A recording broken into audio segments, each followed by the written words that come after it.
Your Excellencies, members of the Diplomatic Corps, honorable members of Parliament, mayors, our councillors, distinguished guests, ladies and gentlemen. It is an honor for me to present this address that we have called and dubbed the Hope of the Nation Address. This crucial and important juncture in the history of our country. In 4 weeks' time, we join multitudes around the world to celebrate Christmas, the festive season. It is a landmark moment in our calendars, coming as it does in the final leg of the year. As people take time off work and families gather across the whole country to share priceless moments, to thank the Lord, and for the faithful to also celebrate the birth of the Son of Man, Jesus Christ.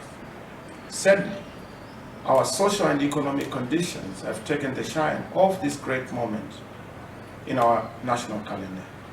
We have the harshest and bleakest Christmas season coming, when men will go hungry, and the only people that seem to benefit from this corruption that we've seen in the country and this broken system are the ones that are connected to those in offices of authority. This country, our Zimbabwe, is no stranger to trying times. Zimbabwe is a great nation. It is intact, one of the greatest nations on the earth, blessed by God with a population that is some of the best brains on the planet. Zimbabwe is a great country, the great Zimbabwe, that the world cannot and has failed to ignore. Once upon a time, this Zimbabwe was a country of dreams to our neighbors. The land of ours once opened its borders to citizens from the region to give them promise of a better life for them and their children. Our family across the whole of the African continent, particularly those from Malawi, used to come here. Our neighbors in the north, the great people of Zambia, sailed across the Zambezi. Botswana from the west shared our schools and our happiness, our charity. Mozambicans, our brothers and sisters, called our beautiful Eastern Highlands their second home. Our South African friends found partnership and strength to fight for their own independence by partnering with us, even before our own independence. We stood side by side as equal brothers and sisters, as the region launched its important struggle for an independent sub-Saharan Africa and subsequently the African continent. God blessed us with a beautiful country, an educated, peace-loving people we are. In difficult situations, our people are toiling to make ends meet with the hope that imminent and inevitable change, real change, will visit us in due course. Indeed, it will visit us. All in all, we were a proud and able people. We remain a proud and able people. We are counted by all those in the region and in the world. And we've never been beaten down by anyone. No matter how big, no matter how small, no matter where they come from, who they are, we will never play second fiddle or second class to anyone. We will not be defeated. All who thought that they would run us for 1,000 years soon learned the hard way. You cannot beat down Zimbabweans. You cannot defeat Zimbabweans. We have a great nation and a great people, a great human capital, endowed with vast natural resources and a people with great heritage, history and industry. But we are being let down by those in leadership because of poor leadership, bad governance, and policy contradictions as well as policy failures. As a result of this, as a result of corruption, bad governance, human rights abuses, failed reforms, failed policies, we are now in a difficult situation. We have now been isolated by the whole world. But 24 months ago, it was not like this. We had unbelievable goodwill. The international community wanted to help us. Investors wanted to come in. The world wanted to do business with us. We are once more under pressure from the international community. The United States of America, the European Union, and the whole world, including even internally, from our own supporters, our own citizens, our own fellow countrymen who are demanding change. They want real change. Understand this. Our selfless forebears who sacrificed their lives for the independence of our country envisioned a country where all are equal prosperous in pursuit of happiness, quality life, and enjoyment. Indeed, even our Constitution that came some 33 years after the independence relives those aspirations. Those are the aspirations we were bequeathed by our forebears. Ours is a jewel, a great and a beautiful country, a God-given country. It is now more than a year since July 2018 elections that gave the nation the breath of hope and belief. But today we are far worse off as a nation than we were before the elections. Hope has been replaced by despair. Our dream has now suddenly turned into a dangerous nightmare, a catastrophic nightmare. On the 1st of August 2018, we all saw it when fellow citizens were gunned down in cold blood. We realized we had in fact jumped from a frying pan into fire. When the election was stolen, we realized that nothing had changed, but everything has a price. The price of a stolen election is a broken down system, lack of legitimacy, and leadership crisis. Unfortunately, we are all carrying the cost of illegitimacy. This is because costs of illegitimacy are felt both economically and socially, even politically. With other countries and investors unwilling to re-engage and do business with us, opening their gates to facilitate the much-needed economic rapport and recovery. Nevertheless, this is not the time for regrets or to regress. When we were hopeful in 2017 November, we did so in good faith. We cannot dwell on what might have been, what could have happened.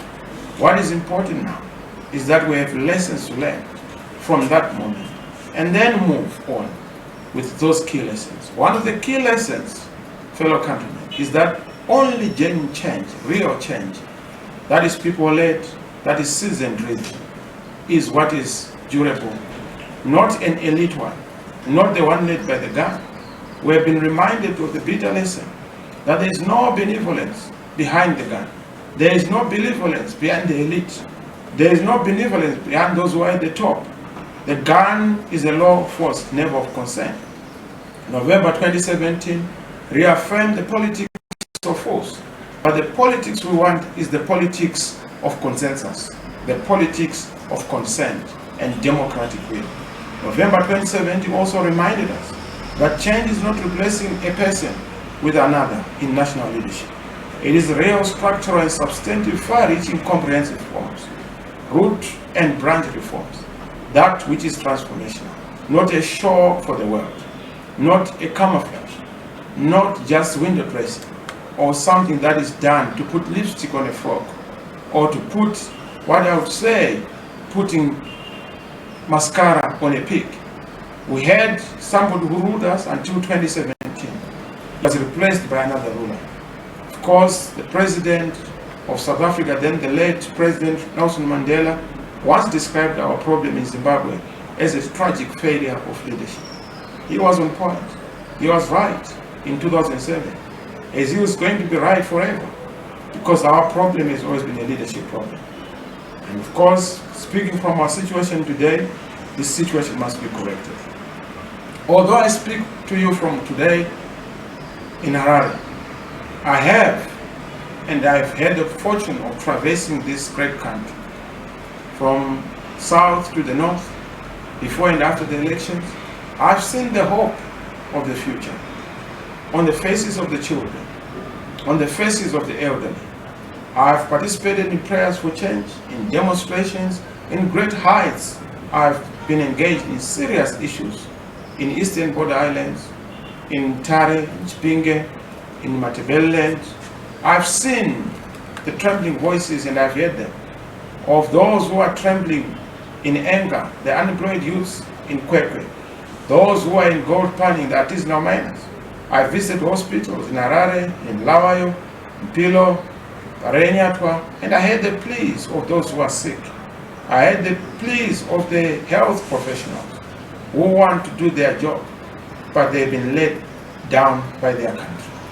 Although I've seen unemployment and the effects of a crumbling economy, I must say that I've learned something out of it that many have not seen on the faces of all Zimbabweans I've met. All of them hungry, angry, unemployed, on hospital beds, and in police custody say the same thing to me. Life in Zimbabwe is hell on earth. They said real change must come.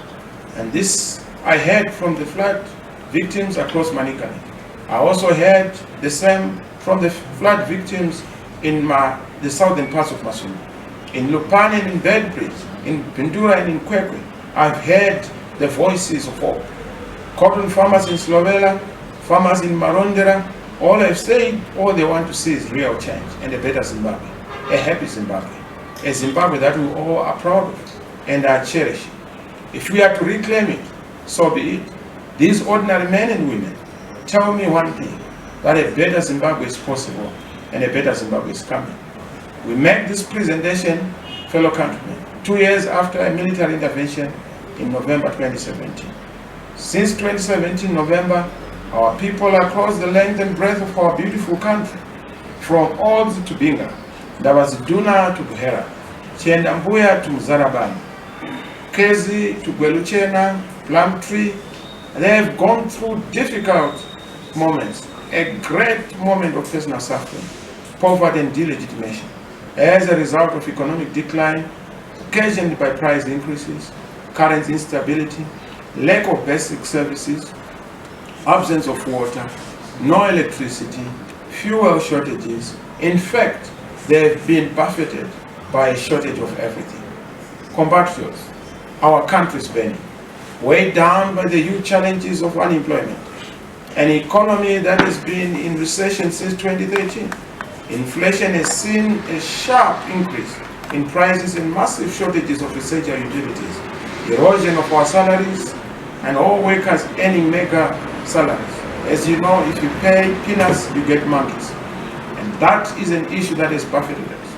We have issues of electricity, basic foodstuffs in shortage, price increases continuing to be a big problem.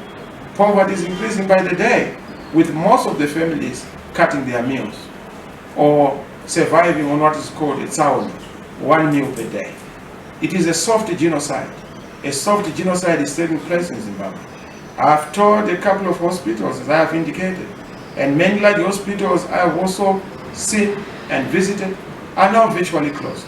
Doctor strike enters its 80th day, and there seems to be no solution in sight, no end in sight. This gives us a compelling cause and a compelling case for a new consensus. Fellow countrymen, I cannot be here to say it's business as usual. It cannot be business as usual. We cannot continue to put solutions for tomorrow and future generations. We cannot afford tough decisions and hard decisive steps. We need a new disruptive consensus, one that acknowledges and recognizes the agents of the matter, one that places the citizen at the center, you the people at the forefront, a transformational consensus that will vindicate and salvage hitherto strayed and betrayed narratives, namely the liberation consensus narrative and the democratization consensus narrative, all of which were ably tackled by those who came before us. One of our key focus is to focus on the transformation consensus, whose key issues are the following: a common vision and a binding glue for our country Zimbabwe, the Zimbabwe we want and the Zimbabwe we deserve, the Zimbabwe God wants for his people.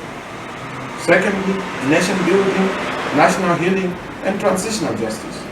The issue of the economy, dealing with underdevelopment, rural underdevelopment, rural upliftment, unemployment, constitutionalism, the rule of law, the imperative of building strong institutions and strong ideas, big ideas and not big men, reintegration and globalization. And let me make this commitment. I, as Nelson Chamisa, your president, the president of the people, chosen by you, the people, I stand ready to lead, push, and execute the actualization of this transformation consensus. One that will usher in the Zimbabwe we want, the Zimbabwe we deserve. One that will create an ethical, consultative, responsive, and responsible consensus state in which everyone lives without fear and uncertainty. Look at our country. It is a case of state capture. State capture has become one of the extractive conduct and behavior in the state. It has become a major bind on the actualization of the Zimbabwe war. As a result of the last Thursday, the authorities released a bill, the finance bill, in which they seek to legalize the theft of USD 10.6 billion, which is out of the Consolidated Revenue Fund. Between 2017 and 2018 alone, you will see that over 8.4 billion US dollars was siphoned directly from the Ministry of Finance without the respect of the budget, the law of this country, the Public Finance Act, and of course Parliament and public finance management system. Cartels have taken over Zimbabwe, and decision-making has been subordinated to some prebendal elites, to the interests of a few, and those few will continue to be a problem. We must address this cancer. There has been, as we note, a rise in authoritarianism and dictatorship.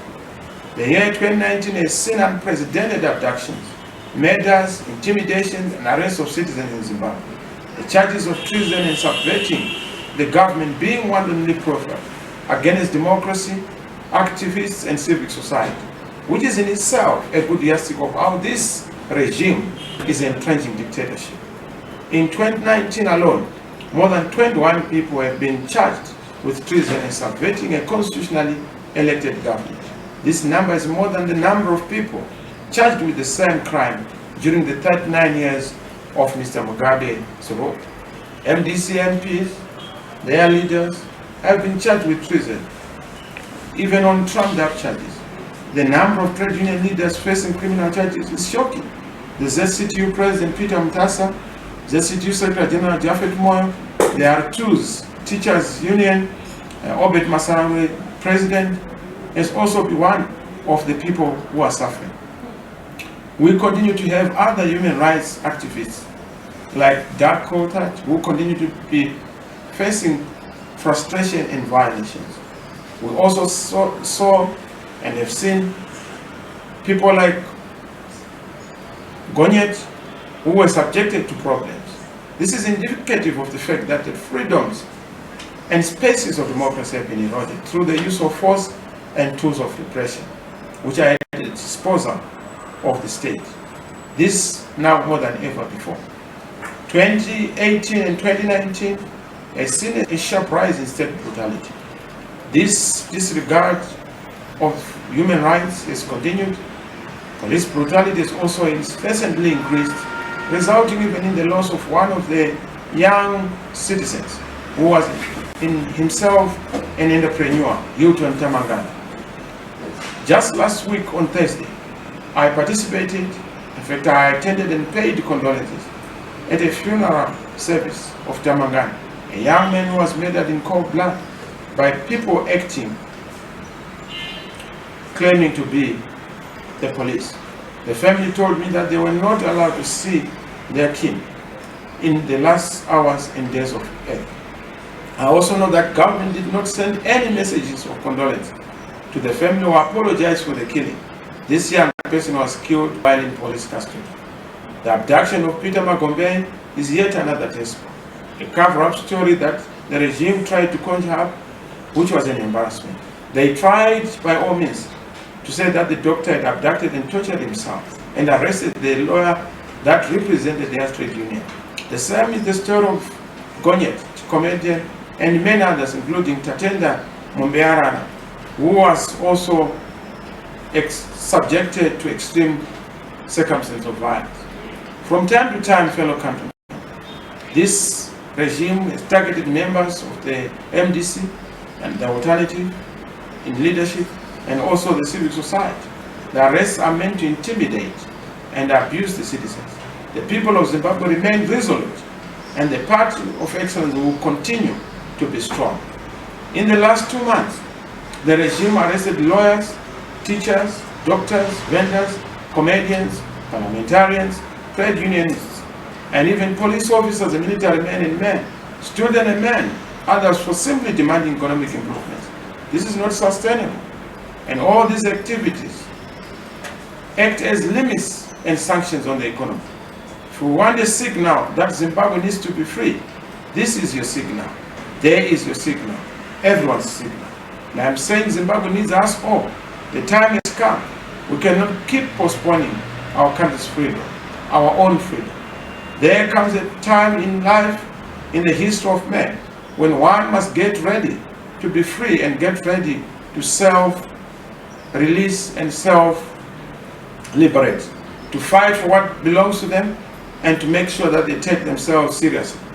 This has never been the chance, and the time has now come.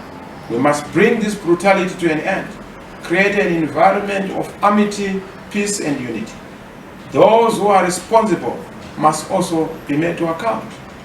Our freedom of expression and association and assembly continues to be something that has been undermined and curtailed. There has been a placement of bans on the right of freedom of association, police blocking any attempt by citizens to peacefully gather or demonstrate or freely assemble.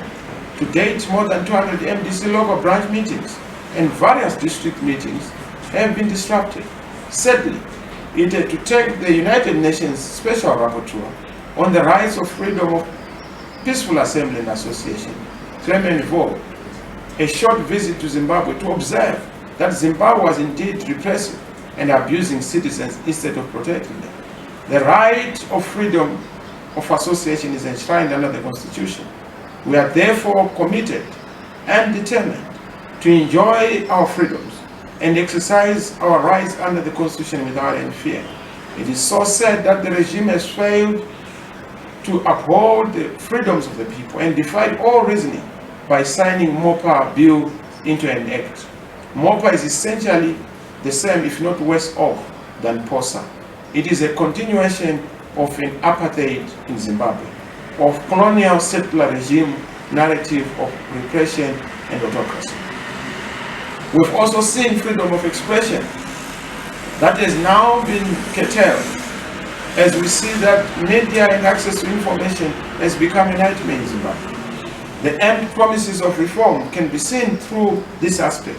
We still have one television station 40 years after independence, and it continues to churn out propaganda against the MDC, against the alternative, against the civic society, against the citizens. There's no reason why people should continue to be forced to watch one channel, to be forced to drink from a poisoned chalice. We must open the airwaves and allow more players to provide credible, quality, and perhaps cheaper service to consumers by allowing open, credible, transparent applications to be made to BAZ, the Broadcasting Authority of Zimbabwe, to make sure that we have competitive, privately owned, independent, truly independent national television and radio stations, along with community radio stations. Fellow countrymen, the situation in the country is a clear source of not only stability within the nation, but also regional. Zimbabwe is a ticking time bomb, waiting to explode and implode at any time. We are a powder keg that is going to cause challenges within the region and on the continent. And I reckon that the time is coming near. It is important to address the concerns of our citizens before the only option left for the citizens to take matters into their own hands and force the regime to address their current challenges comes into place. We must root out the culture of fear, intimidation, violence that is state-sponsored, and provide assurances of security to the citizens. Yes, I'm aware that not all of our security forces are in circumstances of repression. We are aware of the challenges that are faced by our brothers and sisters in uniform. Our security forces continue to face a number of challenges. These include lack of uniform, transport, accommodation, and food. Members of the police are using personal resources to print dockets and even attend scenes and take accused persons to court. Some of these challenges give room to corruption, which in turn destroys the nation and erodes the very fabric and image of the security sector. This must be corrected. Our team has laid down plans on how to deal with this from a reform perspective and deal and address with these challenges. We will build a professional, internationally recognized and acclaimed security system where the wealth of our members in uniform are catered for. The military, police, and prisons will enjoy the benefits of a new Zimbabwe. This shall happen. This is going to happen. We continue to face a debilitating humanitarian situation in the country. The poverty has now engulfed the nation in an unprecedented manner.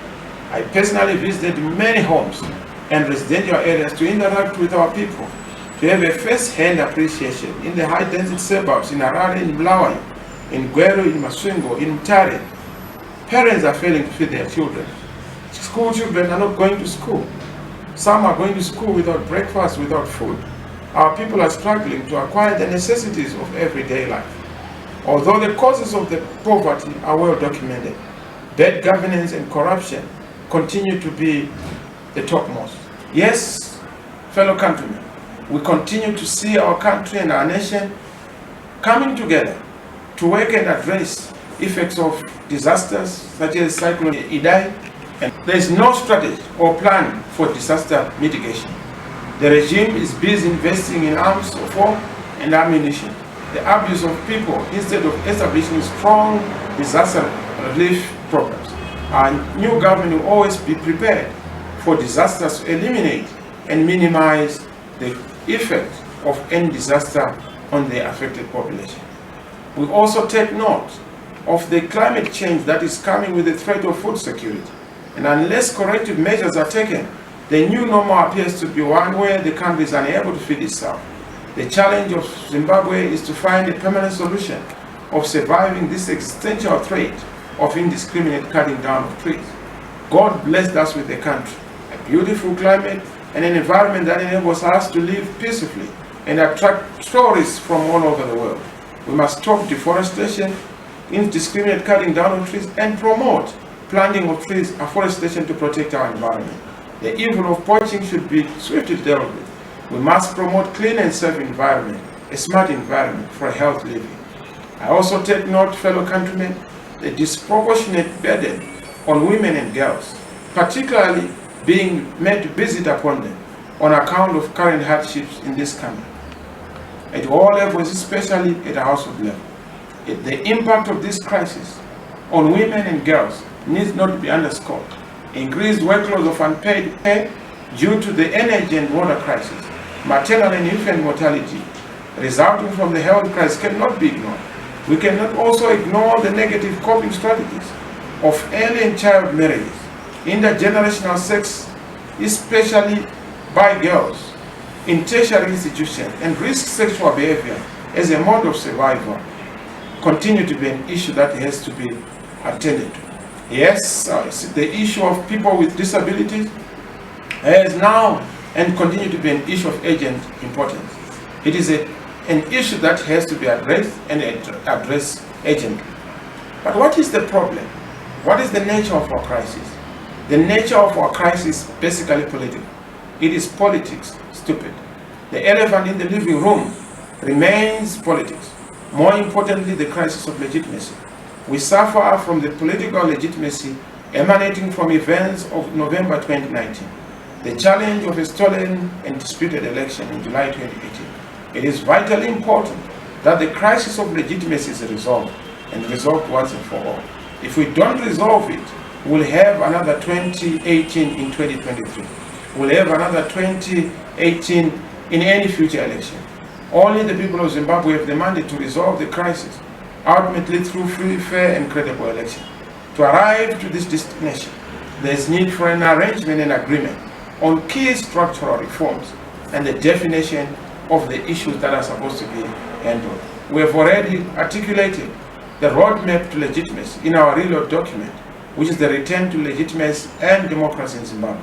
We need negotiations, we need a consensus on the way forward, major structural, political, and economic reforms.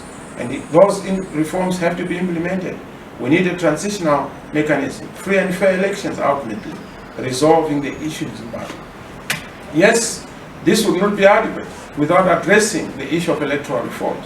Since the independence of our country in 1980, every election has been disputed and contested. It is time to put a full stop on the issue of contested elections and disputed outcomes. We can achieve this feat by agreeing on a raft of electoral reforms that have already been enunciated and articulated in the Sustainable Election in Zimbabwe document, COSES, and also in our Without Reforms, No Election document, even our Plan for an Environment for a Credible Election Peace document. These reforms are clearly articulated by observer missions, especially after the 2018 election. This includes reports from the US Election Observer Mission, led by RI and India, the EU Observer Mission, the Commonwealth Observer Mission, AU and SADC reports. In our view, key areas of reform must include a number of reforms around the electronic transfer and publication of all results, a truly independent electoral commission, independent verification of the presidential election result and all the results that have been received, ensuring that the biometric registration is allowed, measures to protect the security of the voter, removal of state interference in electoral management, and total independence of the commission, ensuring once again that the election is declared, the state resources and state actors do not use state resources as abuse to gain political advantage over competitors. The electoral environment issues must be addressed. Violence coercion must be dealt with. The role of traditional leaders must be redefined, pushing back the frontiers of their control into areas of personal choice, where they have already invaded. We want to make sure that we also have equal access to the media, de-weaponize food, particularly in the rural areas, have institutional reforms so that we are able to remove our state from being captured. We need to also make sure we put firmly the proposal of the buoyance of institutions in Zimbabwe to make sure that they implement a progressive agenda. In this respect, we've done a lot to make sure that Chapter 12 institutions are implemented, prioritizing the Zimbabwe Media Commission, prioritizing the Human Rights Commission and others, so that in our SMART documents, as we have already articulated, we need to ensure judicial independence, to include the existence of independent budget controlled by the Judicial Service Commission and the exclusive executive role played by Parliament in the recruitment and selection of judges and even ministers. We need national healing and consensus. We need to make sure that we deal with the issue of bringing dialogue to our people, bringing people together so that dialogue is put on a sustainable footing to move the country forward. And the following must be done as imperative. Bring our country together, particularly demanding that the leadership does lead from the front through service and sacrifice. To require, of course, additional issues around research and providing leadership to activities that we want to see. Yes, the challenges are many, but we must move forward to create a genuine democratic developmental state that Zimbabwe requires now. Let me turn to the economy, fellow countrymen. The Zimbabwe economy is in a tailspin, suffocating from massive headwinds across the sectors of the economy. The economy is not performing because there is no confidence, because there is no trust, because there is a deficit of democratic legitimacy and performance legitimacy. Without these two ingredients, it is impossible to have a social contract that is dependable, that is credible. The state can implode anytime because we have not addressed a soft landing platform to address these issues through national dialogue. And the key challenges we have identified look at the following: issues of depression caused by the economy that is in a cyclical, and some of these cyclical lumps and dumps are being seen through slumps and booms that have been taking place since 2013. The economy has been in a recession that is fast-tracking itself into economic meltdown. It is important to also understand that the economy is not performing because there is no predictability and certainty of policy. The policy mix has not been settled, and that has affected people. We need to refer back to basics and return our country and our economy to fundamentals. It is important for these measures to be undertaken to encourage massive productivity, to ensure that the economy is dragged out of recession, to also ensure that we attract investment that will be critical to do Zimbabwe's business, and making sure that Zimbabwe is truly good for business, and address the ease of doing business indicators that must be attended to with urgency. These are some of the things we must deal with. In depression, as you know, it's important to deal with issues of infrastructure, public sector investment as part of the key incentives that are supposed to be provided, including the informal sector being made into a formal sector. To meet this imperative and this imperative, Zimbabwe's growth can only be done through dealing with rates that are on average 70% in the next 15 years, so that in real terms we are creating jobs, millions of jobs per year. This is no mean task. It requires macroeconomic stability. It requires us to embark on a raft of reforms, fiscal reforms, monetary reforms, but also make sure that we balance our huge budget deficit with excessive expenditure, to propose a fiscal consolidation that will be pursued and that should live within our own means, making sure that we live with the dicta, we eat what we kill. The Public Finance Management Act must be amended to prescribe the issuance of treasury bills, which has been a big problem in the economy of our country. More importantly, if government is to borrow, such borrowing must not exceed, as per the law, 3% of the gross domestic product. We need to address our monetary policy and exchange rate. As you may know, in February 2019, through the statutory instrument 33 of 2019, government introduced Zimbabwe dollars. The sudden introduction of the Zim dollar was irrational, ill-timed and misbegotten. It was possible to issue a currency and expect the currency to survive without attending to the fundamentals. We have seen the local currency losing value every day, thereby undermining people's savings and investments. We propose, therefore, a repeal of statutory instrument 142 of 2019, the Finance Act number 2 of 2019. Put simply, we propose the re-dollarization of the economy in the mid-term to short-term, and in the mid-term, we then move to putting in place the plans and mechanisms to join the Rand Monetary Union.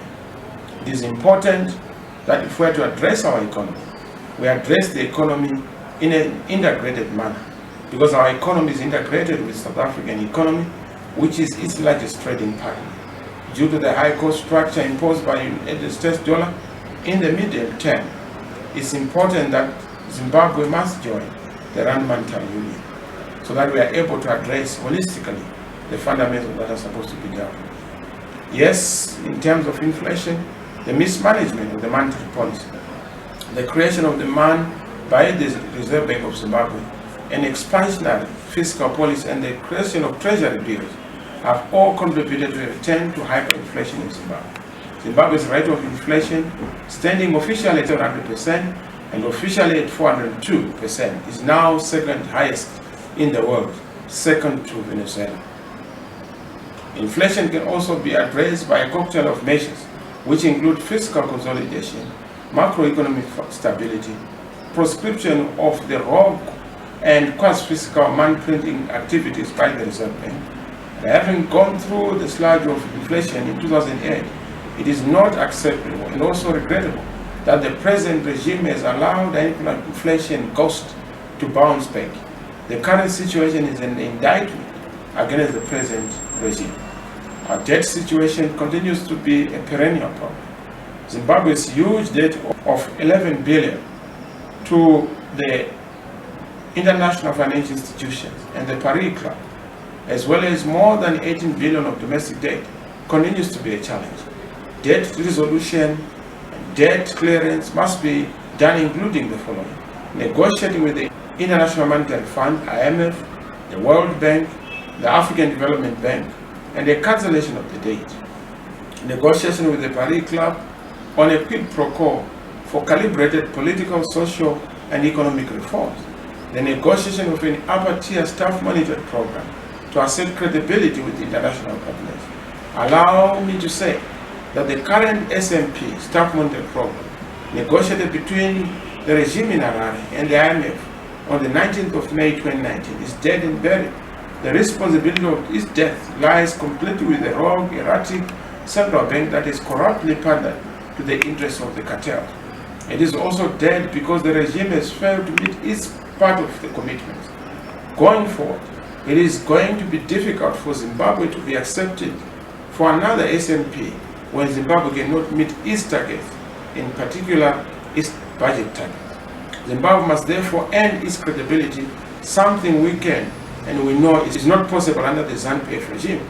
As we have already seen, it's important for this issue to be addressed and to be corrected. As we move to another yet an important issue, the issue of gross capital formation. With the infrastructure decay affecting Zimbabwe, with load shedding of over 18 hours a day, the collapse of the railway system, decayed roads, where thousands of our citizens are dying every year, with drying and collapsing dams, gross capital formation is an urgent, important, significant step.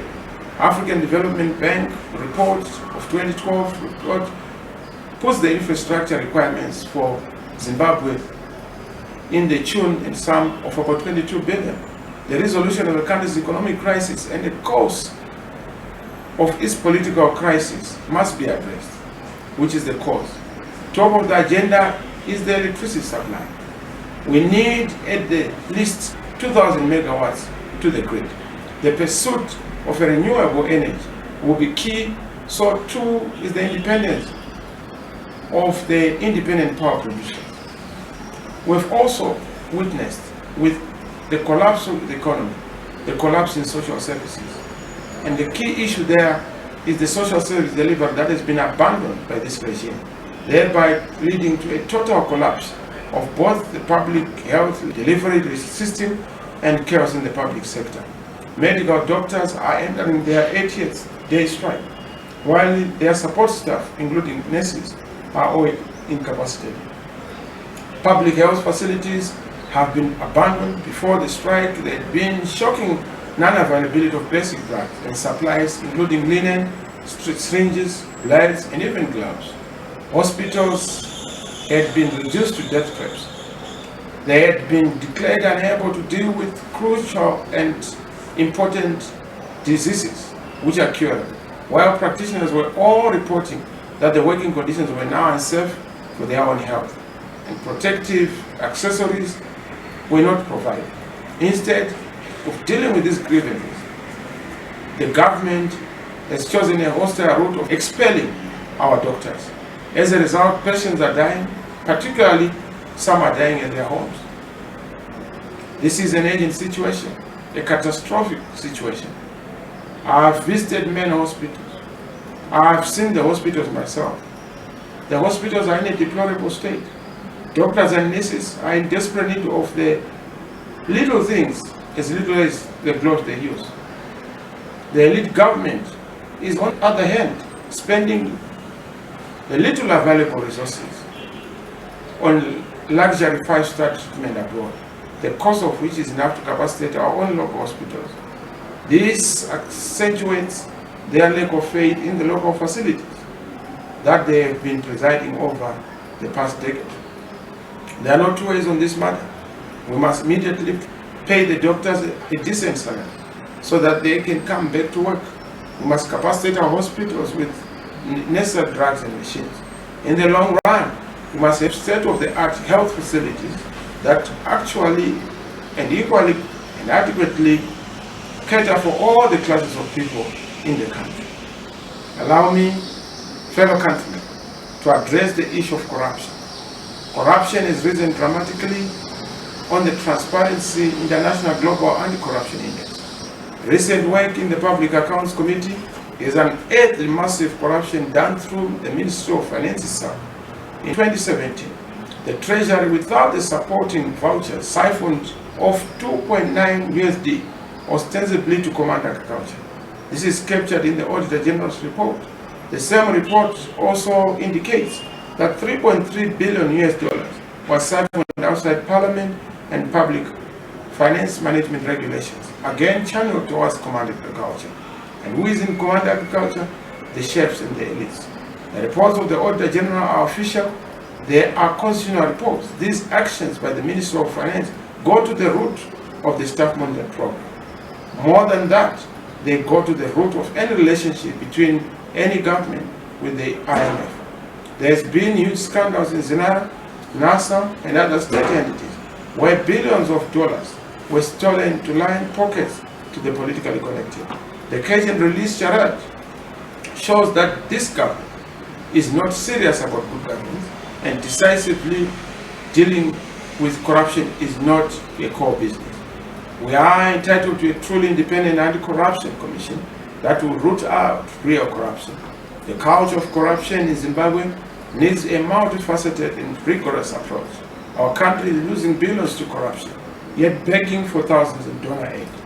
We must immediately deal with incompetence by stopping nepotistic appointments and cronies. More importantly, what is to be done? I know that a lot of you would want to know what are the critical, crucial, decisive steps that are supposed to be taken. We've always insisted that the location of our common problems in the political arena are firmly located in the political domain. That is where it has always been for the past 20 years. The legitimate deficit occasioned by the 2018 general election alone is the source of our problem. There was a hiatus between 2009 and 2013 when our country was run by an inclusive government under a power sharing arrangement. But this was a short period brought by a political settlement which brought stability, some hope, but of course it had severe shortcomings, which shortcomings we've all learned from and we continue to draw many lessons. We've always said it is important for us to collectively resolve the political question. Our elections cannot be free and fair or credible if we don't resolve these political issues. The political referees have severely been compromised. The outcomes of those elections have not been recognized by the international community. The regime is interested in sideshows and fallacies. This is why it came up with the so-called Political Actors Dialogue, POLAD. This is a group now demanding funding from the taxpayers, yet it is not connected in any manner or way to the taxpayers. It is indeed a hatchet job being done by this POLAD group on behalf of the forces of continuity as an instrument to sustain ZANU-PF in office. We are pleased to see, however, that our position that we have taken for a long time on the solution to our economic problems is inextricably linked to our politics, as is now being echoed by our counterparts in South Africa. The words of the South African Minister of Foreign Affairs, Dr. Naledi Pandor, speak for themselves, that it is clear that even as we support the call for an end to any measures, the political dynamics that we observe are inextricably linked to the economic solution that thus the politics and the economy as well as the social need are supposed to be confronted simultaneously. These words are full of wisdom. They give us comfort because we now understand that it resonates with the majority of Zimbabweans. Indeed, there can never be an economic solution without a political solution. 10 years ago, SADC brokered a dialogue. There were many challenges to it that led to short-term solutions. We have learned much from that period, and this is why we need to deal with the problems. There's only much that can be done through dialogue, and that much is to make sure that we reduce the risk of politics becoming a source of toxicity in our country. Unless there is an outlet, the walls of the dam will give way, and when the breach occurs, no one, not even the force of the state, can condemn the flood when the people then choose to make and take a decision on their own. We believe that ultimately, the only solution to the challenges facing our country is genuine dialogue, credible, bankable, legitimate process of dialogue, fully guaranteed and scaffolded by the international community with deliverable benchmarks. And this is why we continue to call upon SADC to help us to deal with this crisis in ameliorating the consequences that have affected both the region and indeed our country. This is why in international relations we are now calling for an urgent intervention by SADC and the AU to assist our situation and restore normalcy in our country. Yes, we therefore call upon SADC, the AU and the international community to intervene and save our country from total implosion, which seems imminent. SADC is rallying behind removal of sanctions as a liberation era war crime. While we agree that opening up a bilateral trade with the world, including Europe and the USA, will benefit everyone, in the end, without political reform, any perceived gains will be nullified by rampant corruption. What is the best path to a prosperous Zimbabwe? In our view, the best way to resolve issues in Zimbabwe is to allow all stakeholders in Zimbabwe to converge in understanding and building a consensus on the nature and character of problems in Zimbabwe. We believe that we must develop comprehensive political and economic reforms and solutions taking into cognizance the primacy of political intervention. Because without the resolution of the political challenges, all economic efforts will be futile. We need to engage in genuine all-inclusive dialogue rooted in absolute clarity on the causes of the current polarization. The agenda and objectives of the dialogue must be clear and shared by all protagonists. We must embrace and institute political reforms to deepen our democracy and enhance accountability in general, while specifically improving the management of our elections to ensure freeness, fairness, credibility, and transparency. We must guarantee undisputed poll outcomes. This will address key sources of our polarization, stolen and rigged elections. However, it is imperative to note that political reforms are necessary but not sufficient. With the above solid foundation, we must then collectively develop and adopt a shared national vision strategy based on three pillars of the social, political, and economic interventions. We must then implement detailed economic blueprints for the implementation of our plans in all key sectors: agriculture, mining, manufacturing, health, education, and tourism. This with an emphasis of making sure that we implement and have a modern technology. We need to leverage continental integration, deal with the fourth industrial revolution and artificial intelligence. A clear policy of diaspora, including their right to vote, but also engaging diaspora for skills retention and making sure that we rebuild our country on the foundation of those skills and talents. The diasporans must be incentivized to partake in the rebuilding of our country. Peace and reconciliation is very important. The process should start with the proper consultation for all stakeholders to cover all regrettable episodes that Zimbabwe has gone through, including Kukuraundi, Marambatsvina, the fast-track land reform, the electoral violence from 2000 to the present day, disappearances and continued killings of people, particularly on account of state brutality. Must have a bankable debt clearance strategy, and it is important to show how the country intends with this debt and how to open up credit lines. We must have a transitional authority or a transitional mechanism which is timetabled for a particular period.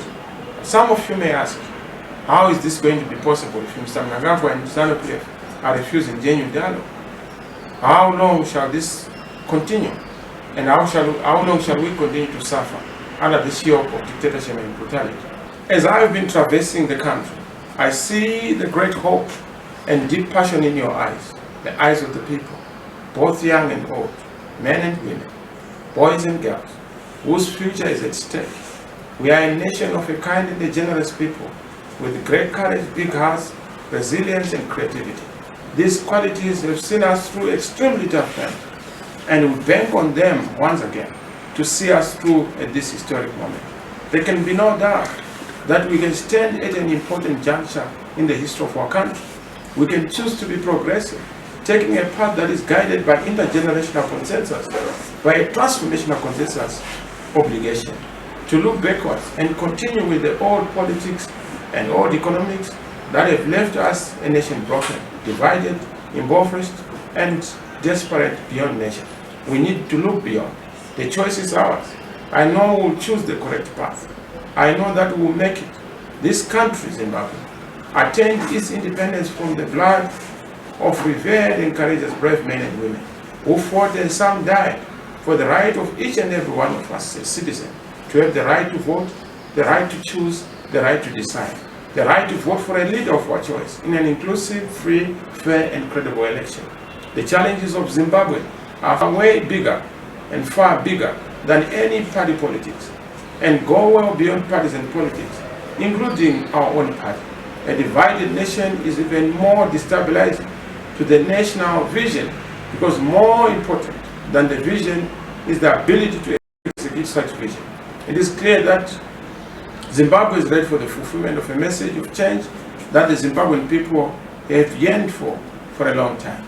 There is no doubt in my mind that the people of Zimbabwe are ready to give a mandate to a new leadership to lead the country to prosperity.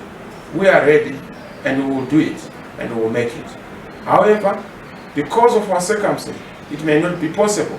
This is why we need a new hope, a new inclusive and credible government that is able to take us to prosperity, that is able to address the issues Zimbabweans continue to raise. It is important to note that without legitimacy and stability, there can be no economic recovery, let alone progress in this country. Fellow Zimbabweans, fellow citizens, and the world at large, let me assure you, one day and very soon, we shall experience a wave of change like never seen before. One day and very soon, we shall enjoy smart cities, the bullet trains, the spaghetti roads, the world-class facilities that are being enjoyed elsewhere in other countries. One day and very soon, we shall enjoy the experience and economic boom that we have never seen before. One day and very soon, we will be able to say, as Zimbabweans, we have managed to rise from poverty and living in peace and happiness. One day and very soon, students shall have full grants, health facilities shall be free, pensioners shall have a decent life, and water shall be clean. One day and very soon, our industries shall begin to grind again.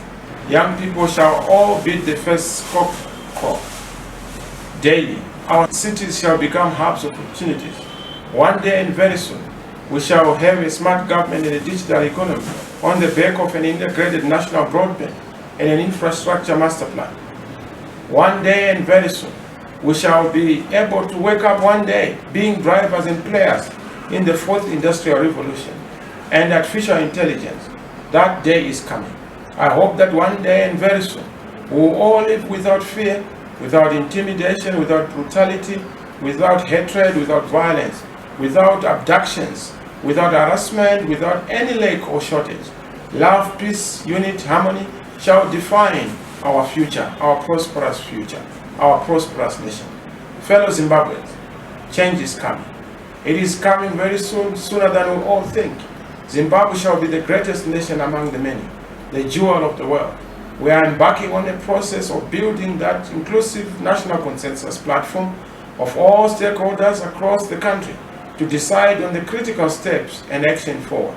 Ultimately, our destiny is in our hands.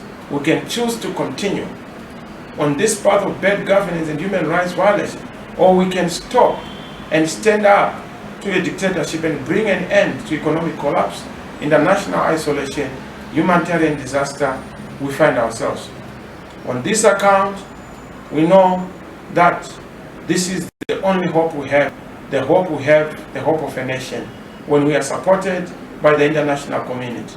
Urging all in the international community and also thanking them for the support they have continued to give us as we go forward.